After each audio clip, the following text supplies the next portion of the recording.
So far, limited testing access means many Americans are still not testing positive until being hospitalized. Symptoms often very severe by that point, with a harrowing road ahead. Now, one of the first New Yorkers to face that reality, describing how frighteningly close he came to death in the Washington Post. Part of the 44-year-old's battle, including 6 days on a ventilator that saved him. But he says life is not the same since then. That coronavirus survivor, David Lat, joins me now. David, good to talk to you. I should also note that you are the founding editor of the legal website Above the Law. But I was just wanted to wishing you a speedy recovery and glad to hear that you are doing very well. Walk me through the timeline of your symptoms and what happened after you went to the hospital. So I started to get symptoms in early March, but they were not that bad. It was much like a conventional flu, aches, fever, chills. But about a week into the illness, I started getting a lot of chest congestion and severe difficulty breathing. So I went to the hospital, my nearest emergency room at NYU Langone.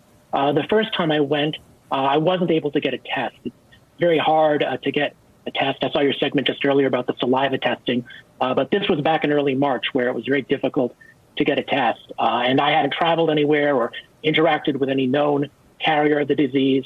But I wound up in the back of the emergency room the next day because I couldn't breathe. And at that point, they admitted me to the hospital and they gave me the test for COVID-19 and it was positive. When they told you that you would need to be put on a ventilator, did you understand what that meant for your odds of survival at the time? I did have some inkling. I didn't know the statistics we now know, which show that perhaps 80% of ventilator patients in New York don't survive. But I knew there were tough odds because my dad, who's a physician, had told me a few days earlier, "Oh, you better not get put on a ventilator. Not everyone comes back from that." So I knew that it was a potentially dangerous option, but at the same time, a potentially life-saving one. You also received the experimental treatment that President Trump has repeatedly promoted, hydroxychloroquine and azithromycin. Why did they decide to try that with you, and how much input did you have in that decision? And did the doctors tell you that it contributed to your recovery as of now? So I actually received a couple of medications. Before I got the hydroxychloroquine and azithromycin, I got an antiviral called Kaletra. And then after, when I was on the ventilator, I got a drug called clazakizumab for lung function. So they tried a couple of things on me, and they really couldn't figure out what exactly helped me. So I'm sort of agnostic on that debate over hydrochloroquine.